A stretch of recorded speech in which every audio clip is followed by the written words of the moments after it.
Blood painted the western horizon as Eleanor Owens stumbled through the desert scrubland, her once fine dress torn and dusty, her hands raw from falling on rocks and cacti.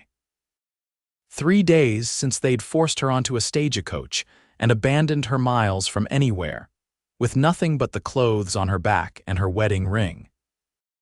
3 days since her husband of 7 years had declared before the entire town of Copper Creek that she was as barren as this God-forsaken desert, and unfit to be his wife. The setting sun cast long shadows across the arid landscape, and Eleanor knew she wouldn't survive another night exposed to the elements. Her cracked lips bled when she tried to moisten them, her throat so parched she could barely swallow. The distant silhouette of a homestead shimmered in the heat like a mirage, and she wondered if her mind was finally breaking. She forced one foot in front of the other, focusing on that faint promise of shelter. If it was real, perhaps they would give her water before sending her on her way. Nobody would want to harbor a woman cast out by her own husband, especially not out here where survival depended on community standing. But she had to try. The last of her strength gave out just as she reached the fence line. Eleanor collapsed to her knees, her vision darkening at the edges. She heard the pounding of hooves, felt the ground vibrate beneath her palms, and then strong arms were lifting her. "Hold on, madam," a deep voice said. "I've got you." The world faded to black. When Eleanor awoke, she was lying on a narrow bed in a small but tidy cabin. A cool cloth rested on her forehead, and the smell of coffee and bacon hung in the air. For a moment, she thought perhaps the past 3 days had been a terrible nightmare, but then she tried to sit up, and the pain in her blistered skin reminded her of the cruel reality. "Easy there," said the same deep voice she vaguely remembered from before. "You're pretty beaten up." Eleanor turned to see a man standing by a cast-iron stove.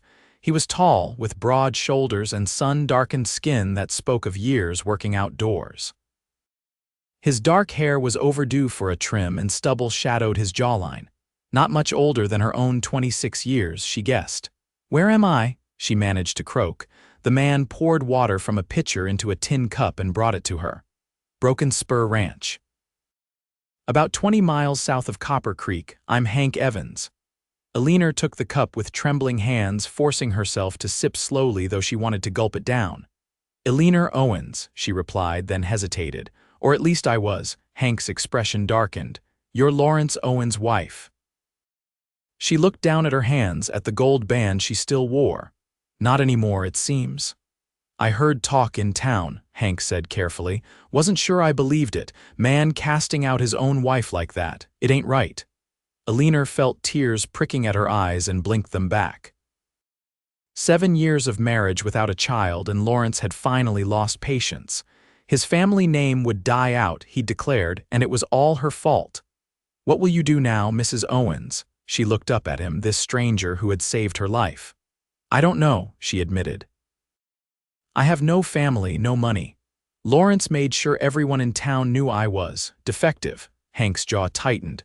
"There's nothing defective about you, madam. Some things just ain't meant to be, that's all." Eleanor wasn't sure whether to laugh or cry. How many nights had she lain awake wondering what was wrong with her? How many doctors had examined her, prescribed tonics and treatments, while Lawrence grew more distant and cruel?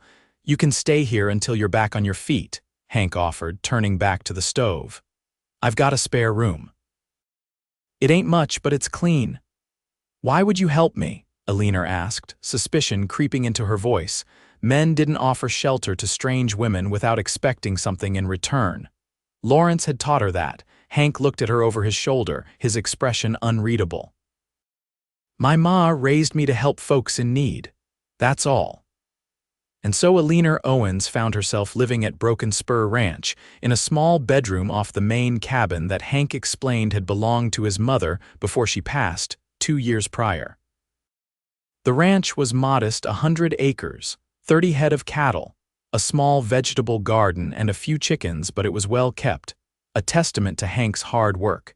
As the days passed and Eleanor regained her strength, she found herself falling into a routine. While Hank worked the ranch, she tended the garden, collected eggs, and kept the cabin in order. It was the least she could do, she reasoned, for the man who had saved her life. "You don't have to earn your keep," Hank told her one evening as they sat on the porch, watching the sunset paint the sky in hues of orange and purple. "You're welcome to stay as long as you need." Eleanor's hands stilled in her lap where she'd been mending one of his shirts. "I can't impose indefinitely. As soon as I'm able, I should move on." "And go where?" Hank asked, his voice gentle. That was the question that kept Eleanor awake at night. She had no family to return to, no friends who would defy Lawrence's judgment. At 26, with no children and a reputation as a barren woman, her prospects were bleak. "I could find work in another town," she said, though the words lacked conviction, "as a seamstress perhaps, or a housekeeper." Hank was quiet for a long moment. "Or you could stay here." Eleanor looked at him, studying his profile in the fading light.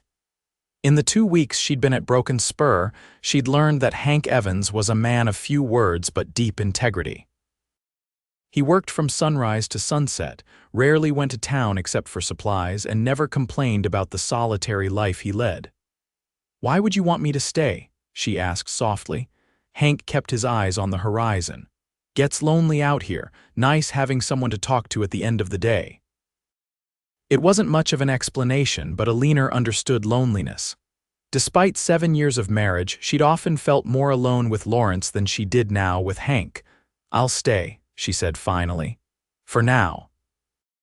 Summer faded into autumn, and Eleanor found herself settling into life at Broken Spur. She expanded the vegetable garden, adding rows of carrots, potatoes, and squash. She traded extra eggs with a neighboring ranch for a milk cow, arguing to Hank that fresh milk and butter would more than justify the expense. She took over the cooking entirely, preparing hearty meals that Hank declared were better than anything he'd eaten since his mother died. And slowly, cautiously, she began to feel at home. It wasn't until the first cold snap of November that Eleanor realized she'd stopped thinking about leaving. She was in the kitchen, canning the last of the summer vegetables, when Hank came in from checking the cattle. "Storm's coming," he announced, stamping his boots on the threshold. "Might get snowed in for a few days." Eleanor nodded, wiping her hands on her apron. "I've put up enough preserves to last the winter, and the smokehouse is full. We'll be fine." Hank paused in the act of hanging up his coat, a strange expression crossing his face. "We," he repeated. Eleanor felt heat rise to her cheeks. I meant." "No," Hank interrupted, a small smile tugging at his lips. "I like the sound of that, we." That night, as the wind howled around the cabin and the first snowflakes began to fall, Eleanor lay awake in her bed, thinking about that moment in the kitchen. There had been something in Hank's eyes when he'd repeated that simple word, something warm and hopeful that made her heart beat faster. It was dangerous, she knew, to let herself feel too comfortable, too attached. Lawrence had taught her that love was conditional, that a woman's worth was measured by her ability to bear children, and that was something she couldn't do. But in the quiet darkness, Eleanor allowed herself to wonder what it might be like to belong here with Hank permanently. To be wanted not for what she could provide, but simply for who she was. The blizzard lasted 3 days, confining them to the cabin. They passed the time playing cards, reading from Hank's small collection of books, and talking more than they had in all the months before. Eleanor learned that Hank had come west with his parents when he was just a boy, that his father had died in a mining accident when Hank was 15, leaving him and his mother to run the ranch alone. He'd never married, he admitted, because he'd been too busy ensuring their survival. And now? Eleanor asked, looking up from the sock she was darning. Hank met her gaze across the table. "Now I think about it sometimes." When the storm finally broke, Hank saddled his horse and rode out to check on the cattle. Eleanor watched him go, then turned back to the cabin, their cabin, as she'd begun to think of it, and set about making bread.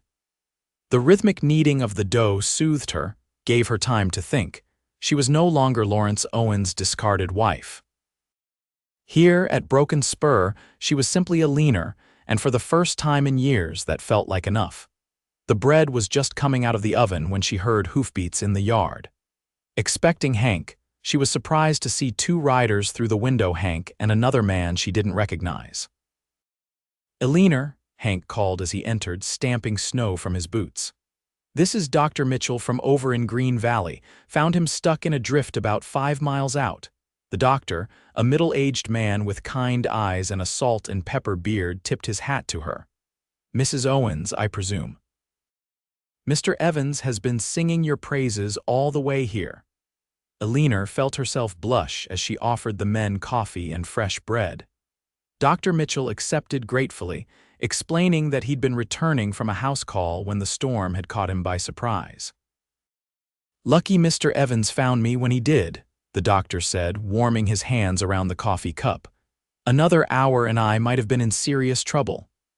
"We're happy to offer shelter," Eleanor assured him. "You're welcome to stay until the trail's clear, Doctor." Mitchell ended up staying 3 days, during which time Eleanor found herself drawn to his gentle manner and encyclopedic knowledge. Unlike the doctor in Copper Creek, who had examined her with cold efficiency and pronounced her likely barren after just one visit, Doctor Mitchell spoke of medicine as an evolving science, full of mysteries yet to be solved. On his last evening with them, as Hank tended to the animals, Eleanor found the courage to ask the question that had haunted her for years. "Dr. Mitchell," she began hesitantly, "may I ask your professional opinion on something?" The doctor looked up from his book. "Of course, my dear."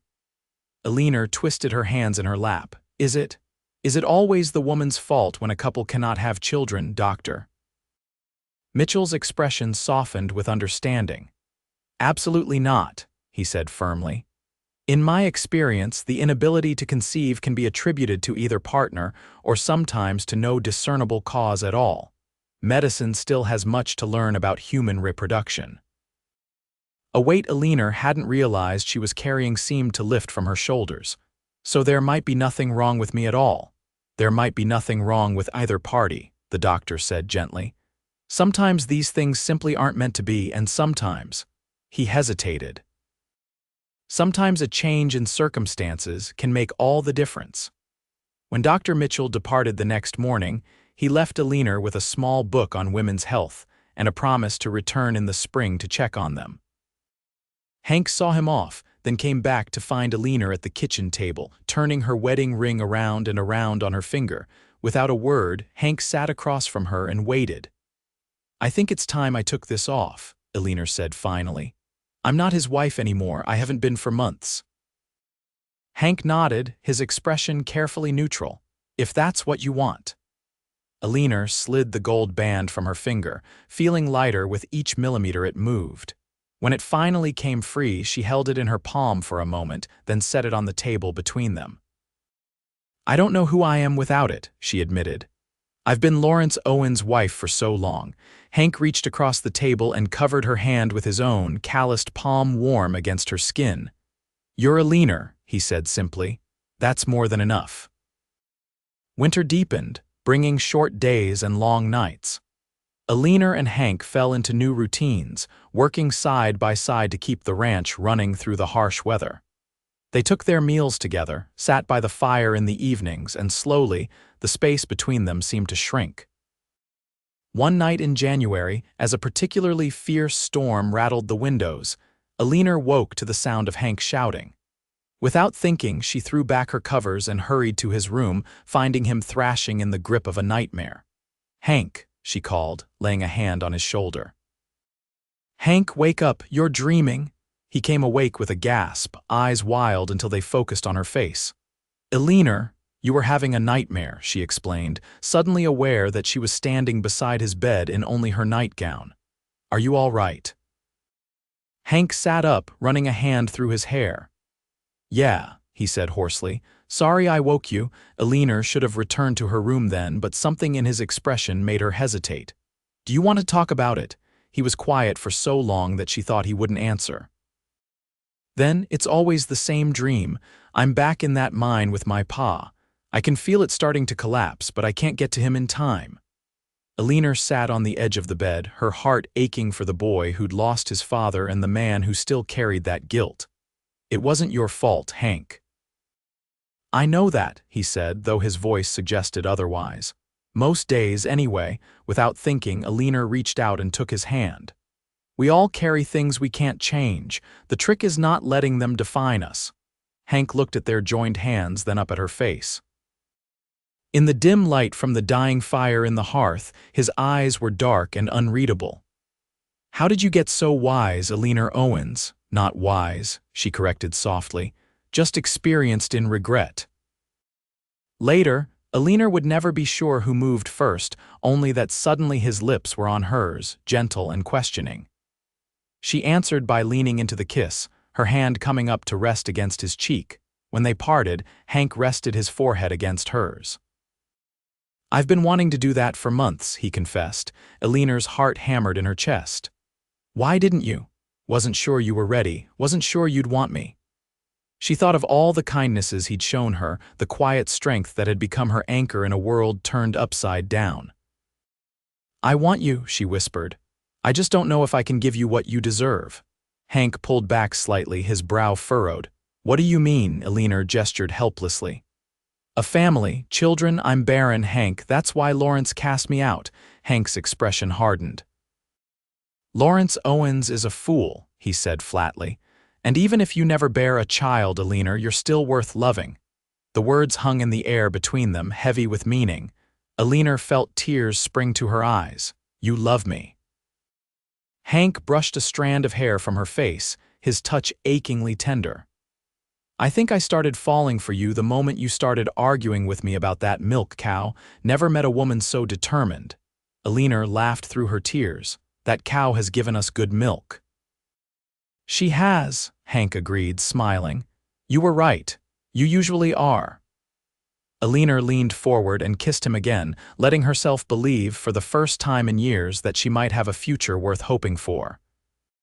Spring came early that year, melting the snow and turning the ranch into a sea of mud before finally giving way to green grass and wildflowers.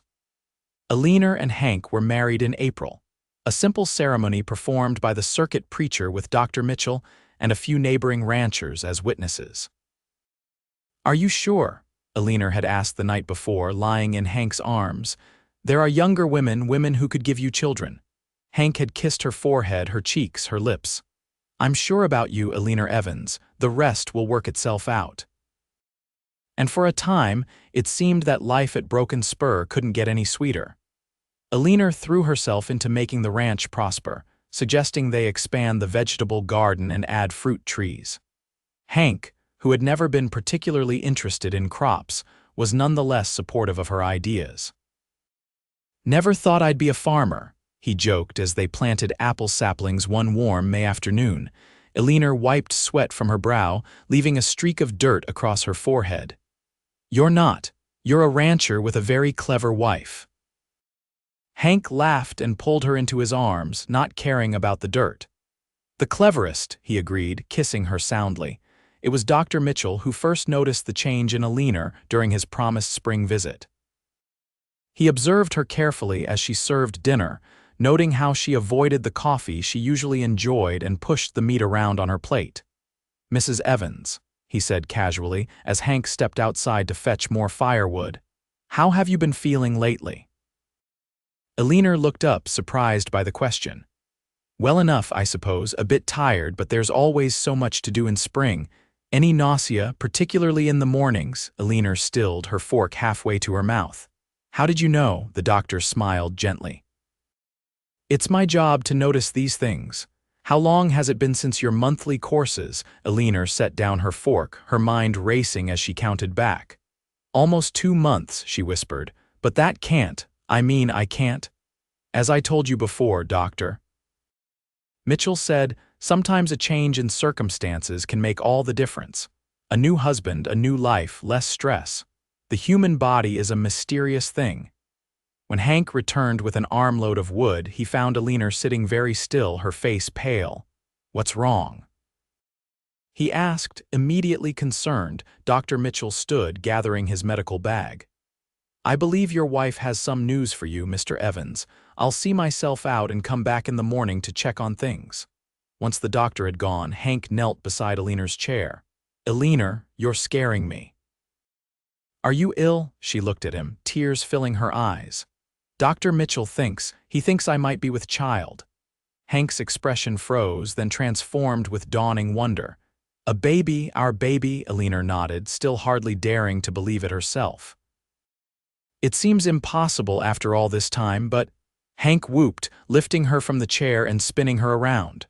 "Nothing's impossible, not for you," he said, setting her gently back on her feet. "Oh, Eleanor, a baby." His joy was infectious, but as the weeks passed and her condition became more certain, Eleanor found herself battling a growing fear. What if something went wrong? What if her body, which had failed to conceive for 7 years with Lawrence, couldn't carry this child to term? She didn't share these fears with Hank, not wanting to dampen his excitement. But one night in her 4th month, when she woke gasping from a nightmare in which she'd lost the baby, she found she couldn't hide her anxiety any longer. "What if I lose it?" She sobbed against Hank's chest as he held her. "What if I can't do this?" "You can," he assured her, stroking her hair. "You're the strongest person I know, Eleanor Evans, but even if the worst happened, we'd get through it together. I didn't marry you for the children you might give me. I married you because I love you." His unwavering support gave Eleanor the courage to embrace hope. As her belly swelled with new life, she allowed herself to plan and dream. She and Hank converted his mother's old sewing room into a nursery, painting the walls a soft yellow for either a boy or a girl, as Hank insisted. In her 7th month, Dr. Mitchell insisted that Eleanor hire help for the ranch. "You need to rest more," he admonished when she protested. "Think of the baby." So Hank hired a young man from town, the son of a widow who needed the money, to help with the heavier chores. And Eleanor, to her own surprise, found she enjoyed having time to sit on the porch and simply watch the life around her, hawks circling overhead, rabbits darting through the garden, Hank teaching the boy how to mend fences. It was on one such afternoon, as autumn painted the landscape in gold and crimson, that Eleanor felt the first sharp pain. She gasped, her hand flying to her swollen belly. "Hank," she called, panic rising in her throat.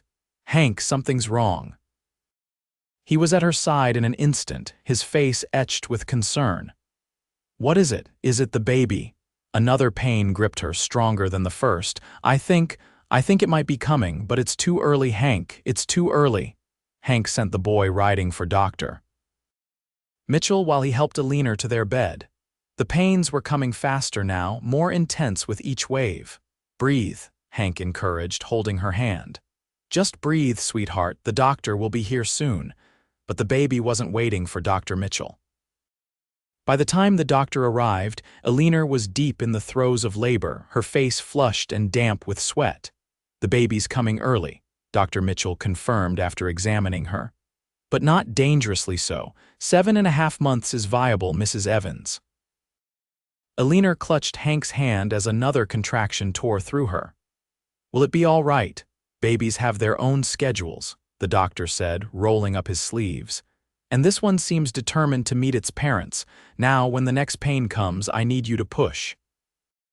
What followed was the most grueling experience of Eleanor's life.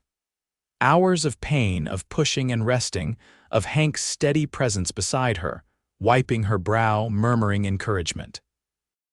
Just when she thought she couldn't endure another moment, she felt a sudden shift, a release of pressure, and then the most miraculous sound she'd ever heard, the thin, angry cry of a newborn. "A girl," Dr. Mitchell announced, laying the tiny, red-faced infant on Eleanor's chest. "A perfect little girl." Eleanor stared down at her daughter, overcome with a love so fierce it took her breath away. The baby had a dusting of dark hair like Hank's, and when she briefly opened them, eyes that Eleanor thought might turn the same warm brown. "She's beautiful," Hank whispered, his voice thick with emotion. "Just like her mother." They named her Hope, for all that she represented the hope that had brought Eleanor to Broken Spur, the hope that had sustained her through the darkest times, the hope for a future brighter than she'd ever dared imagine. Dr.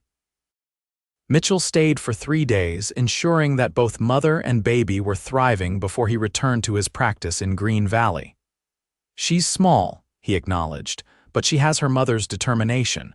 Keep her warm and well-fed and she'll do fine." And she did.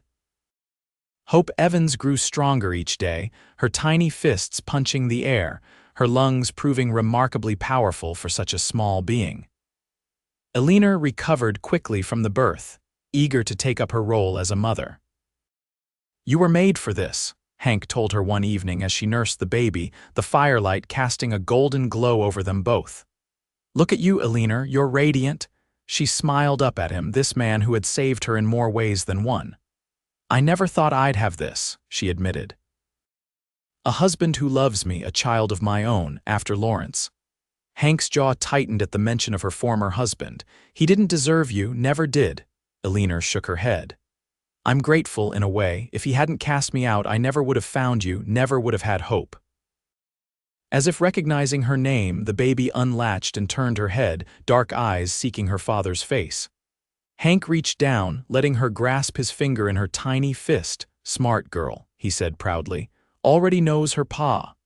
The weeks turned to months and Hope thrived. By her first birthday, she was toddling around the cabin, getting into everything, her dark curls bouncing as she explored her world. Eleanor watched her daughter's determination with a mixture of pride and exasperation. "She's just like you," Hank often said. "Never gives up on anything." Life at Broken Spur settled into a new rhythm, centered around Hope's needs and milestones. Eleanor found motherhood both more challenging and more rewarding than she'd ever imagined. The exhaustion of sleepless nights with a teething baby was balanced by the joy of first words, first steps, first laughs. It was during Hope's second winter, as Christmas approached, that Eleanor began to suspect she might be pregnant again.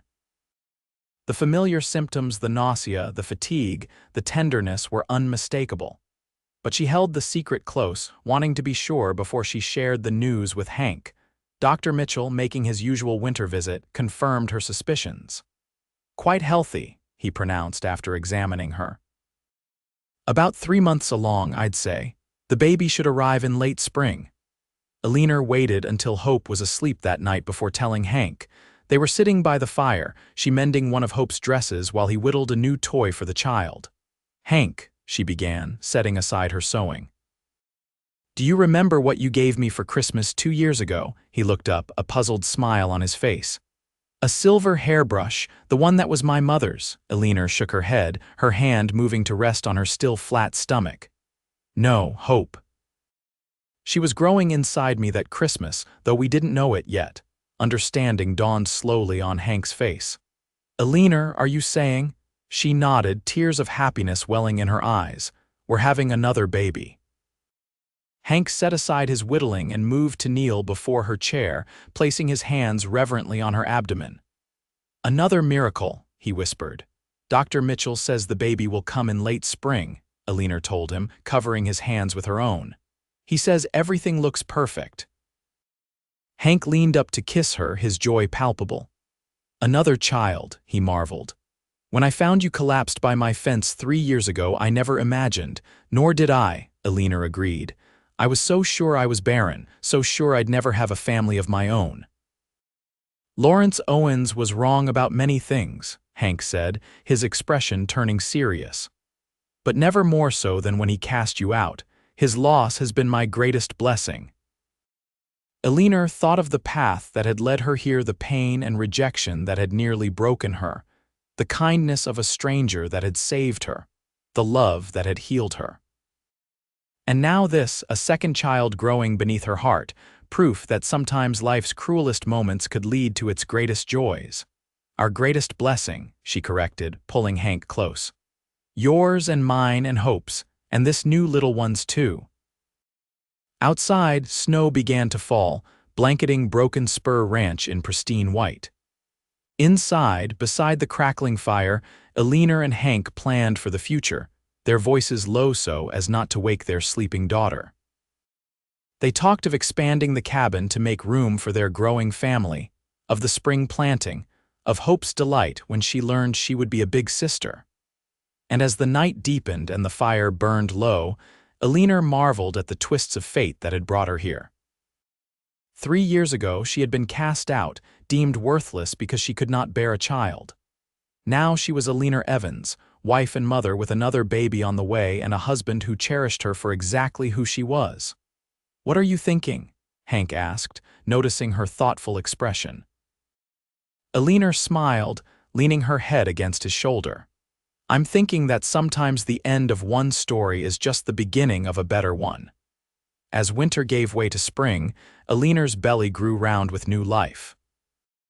Hope, now a chattering 2-year-old with her father's dark hair and her mother's determined spirit, was fascinated by the changes in Eleanor's body. "Baby in there?" she would ask, patting Eleanor's stomach with her small hands.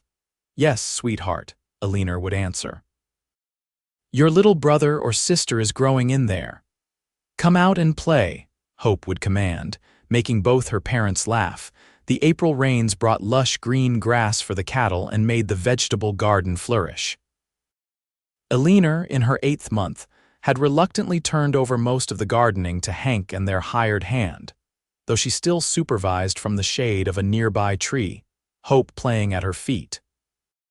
It was on one such afternoon, as Eleanor sat shelling peas while Hank mended a fence in the distance, that she saw riders approaching.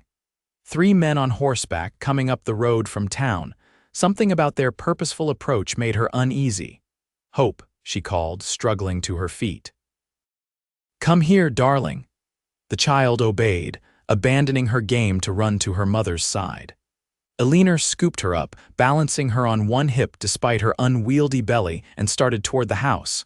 She had almost reached the porch when the riders arrived at the gate. As they drew closer, Eleanor felt the blood drain from her face. Leading the group was a face she had hoped never to see again, Lawrence Owens. "Hello, Eleanor," he called, his voice carrying across the yard. "It's been a long time."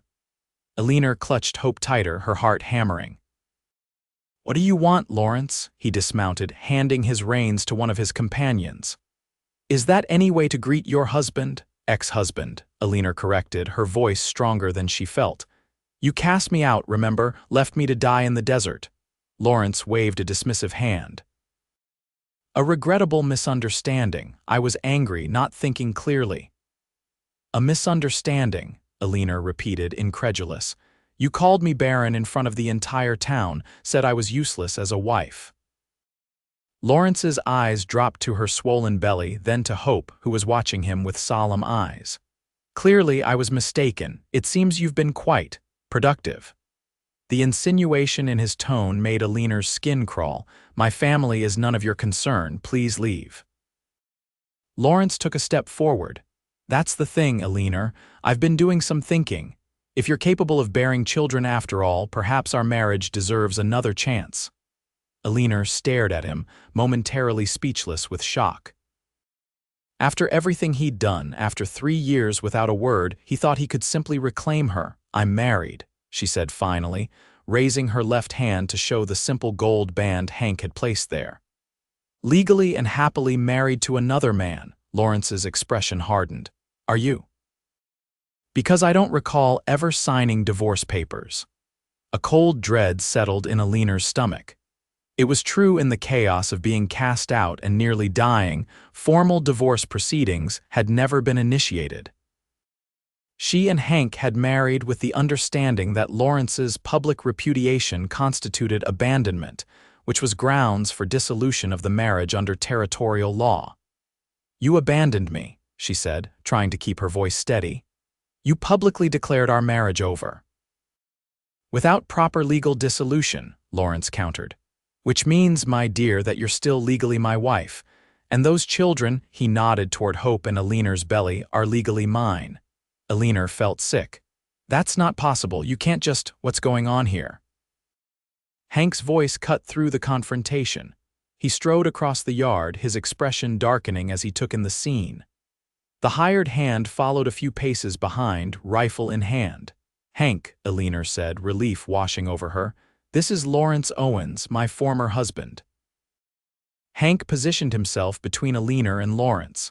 I know who he is, he said coldly. What I don't know is what he's doing on my property. Lawrence smiled, the expression not reaching his eyes. I've come to reclaim what's mine. My wife seems to have found herself in an irregular situation. Your wife, Hank repeated. You cast her out, left her to die. She's my wife now and the mother of my children. Lawrence looked to his companions as if seeking witnesses. A tragic misunderstanding, and without a formal divorce, I'm afraid Eleanor is still legally bound to me. Eleanor felt hope trembling against her and realized the child was picking up on the tension.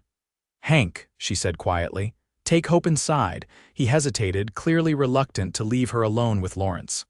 Eleanor, please, she insisted. I'll handle this. After a moment, Hank nodded. He took Hope from Eleanor's arms, murmuring reassurances to the confused child. Johnson, he said to the hired hand, keep an eye on things out here. Once Hank and Hope were safely inside, Eleanor turned back to Lawrence. Why are you really here? She demanded. It's been 3 years. Why now?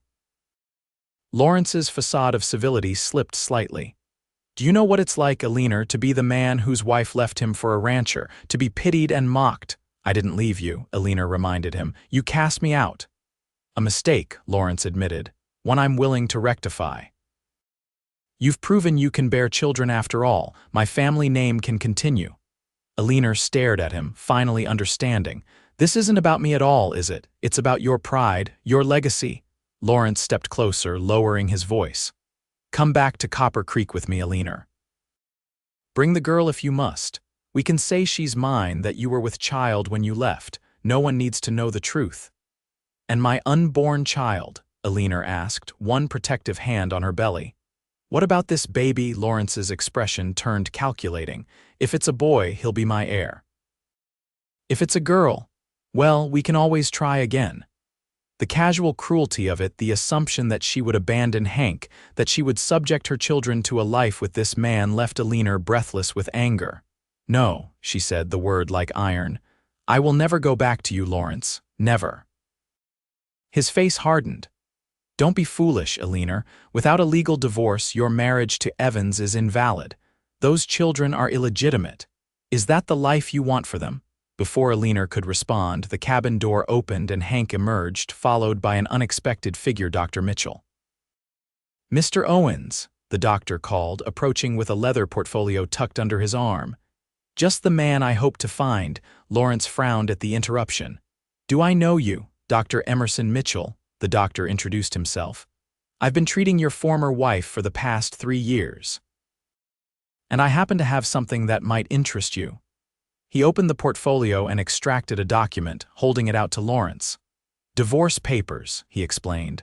Filed with the territorial court 2 years and 8 months ago, fully executed and legally binding. Lawrence snatched the papers, his eyes scanning the text. This is impossible. I never signed these. No, Dr. Mitchell agreed, but you weren't required to.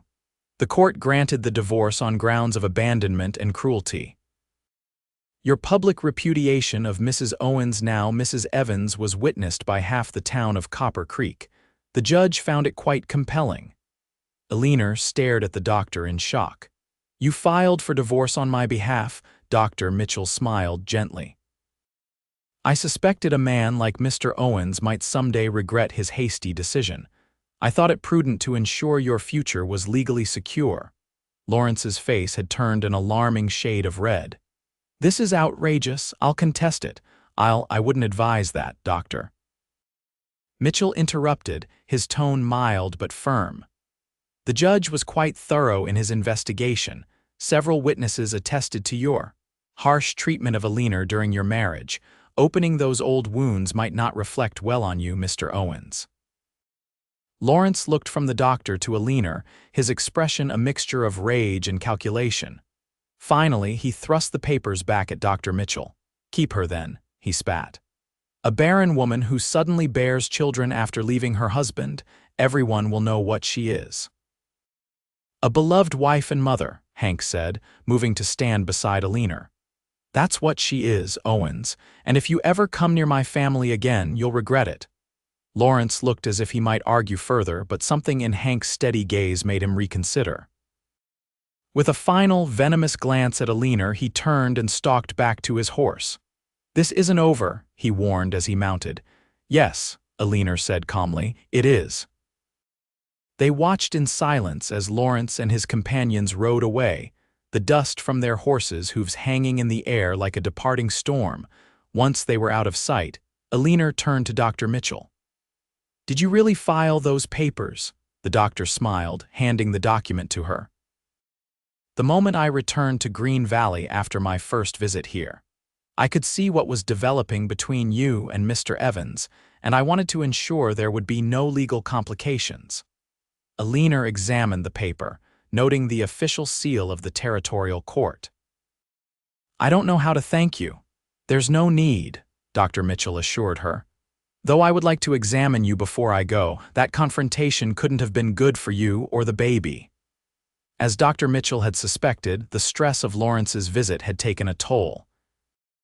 Eleanor was experiencing mild contractions, though the doctor didn't believe she was in active labor. "Bed rest," he prescribed sternly. "At least for a few days. This little one needs a bit more time." Hank carried Eleanor to their bed, his face etched with concern. "I should have been here," he said as he arranged pillows behind her back. "Should have known Owens might try something like this." Eleanor caught his hand. "You couldn't have known, none of us could. What matters is that he's gone and we're safe." Hank sat on the edge of the bed, his expression troubled. "He threatened to come back, Eleanor. What if he won't?" Dr. Mitchell interrupted from the doorway. "Lawrence Owens is a bully, but he's also a careful businessman. He won't risk a legal battle he can't win, especially one that might expose his own misconduct." The doctor's words proved prophetic. Lawrence Owens never returned to Broken Spur Ranch. According to gossip that eventually reached them, he had left Copper Creek entirely, moving east to St. Louis to pursue business opportunities there. Eleanor followed Dr. Mitchell's orders, staying in bed for 3 days while Hank and the hired hand managed the ranch, and Hope played quietly at her side. By the 4th day, the contractions had subsided and Dr. Mitchell cautiously allowed her to resume light activities. "But no heavy lifting," he warned as he prepared to depart, "and send for me at the first sign of labor."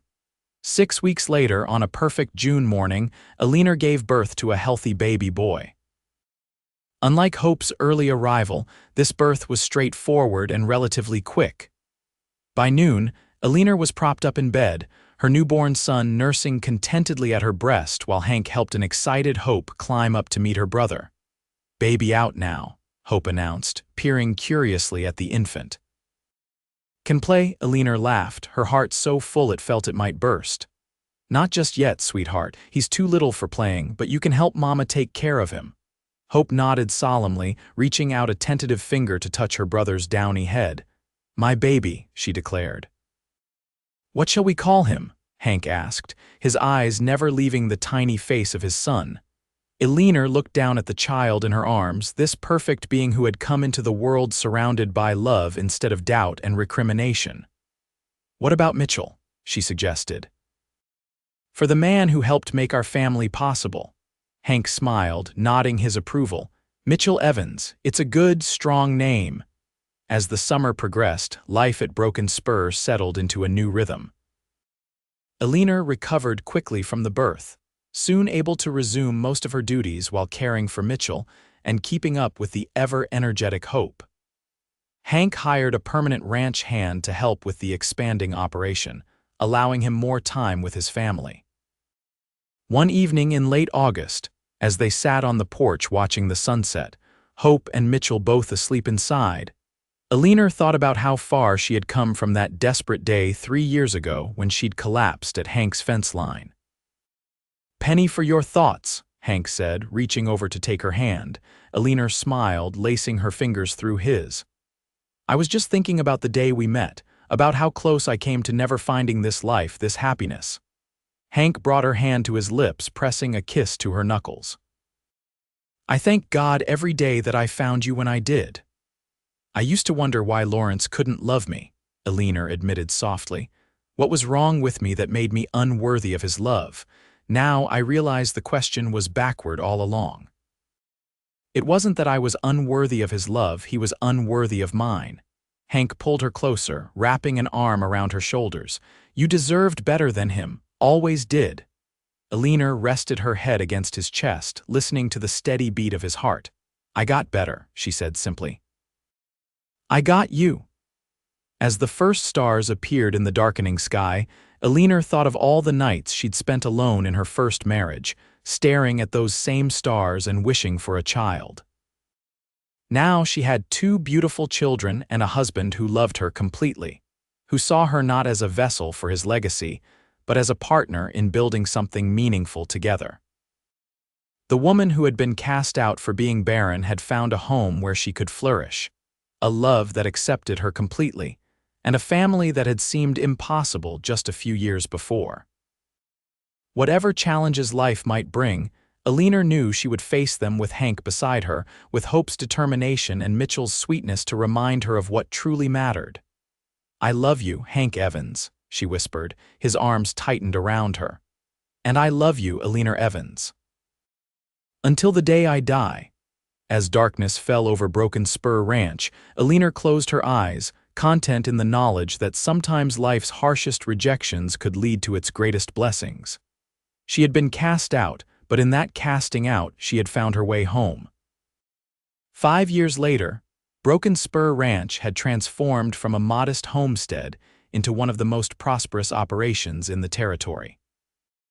The original cabin had been expanded into a comfortable home with enough bedrooms for the Evans family, which now included 7-year-old Hope, 5-year-old Mitchell, and 3-year-old twins Anna and Alice. Eleanor stood on the porch, watching as Hank helped Hope mount her own pony, a birthday gift he'd surprised her with that morning. Mitchell hovered nearby, eagerly awaiting his turn, while the twins played in the dirt with a set of wooden animals Hank had carved for them. Not too fast, Eleanor called as Hope urged the pony into a trot around the corral. And keep your heels down, just like your father showed you. Hope flashed a gap-toothed grin, her long dark braids bouncing as she rode. She had grown into a confident, spirited child who excelled at everything from riding to reading. Mitchell, more thoughtful and cautious than his sister, was already showing signs of Hank's mechanical aptitude, constantly taking apart and reassembling anything he could get his hands on. The twins, with their matching copper curls and mischievous smiles, were a whirlwind of energy and curiosity, 4 children in 5 years. Sometimes Eleanor still couldn't believe it. After 7 childless years with Lawrence, she had almost resigned herself to a life without motherhood. Now her days were filled with childish laughter, skinned knees, bedtime stories, and a love so fierce it took her breath away. "Mama, watch me," Hope called, executing a perfect turn around a barrel. "I see you, sweetheart," Eleanor replied, clapping her hands. "Beautiful riding." As she watched her children, Eleanor's thoughts drifted to Lawrence Owens. News had reached them last winter that he had remarried in St. Louis a wealthy widow with grown children. There would be no heirs to carry on the Owens name, no legacy of the kind Lawrence had so desperately craved. Eleanor felt no satisfaction in this knowledge, only a distant pity. Lawrence had cast her out because she couldn't give him the one thing he thought he needed, never realizing that the fault might have been his all along. He had thrown away a woman who would have been a devoted wife and mother, all for the sake of pride and appearances. "Wool gathering again?" Hank asked, coming to stand beside her after helping Mitchell onto the pony. Eleanor smiled up at him, taking in the laugh lines around his eyes, the touch of gray at his temples. At 35, Hank Evans was even more handsome than the day she'd first seen him, his face weathered by sun and wind, his body strong from years of ranch work. "Just counting my blessings," she replied, leaning into him as he wrapped an arm around her waist. Hank pressed a kiss to the top of her head. "We've been blessed, that's certain." Inside the house, bread was rising for the evening meal, a stew simmered on the stove, and fresh-cut wildflowers brightened the table. Outside, their children played in the late summer sunshine, surrounded by the fruits of years of hard work and hope.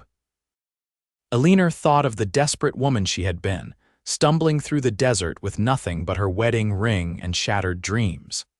How could she have known then that being cast out would lead her here, to this life overflowing with love and purpose? "What do you think about adding on to the house again?" Hank asked, his voice casual. "Maybe another bedroom or two." Eleanor looked up at him, raising an eyebrow.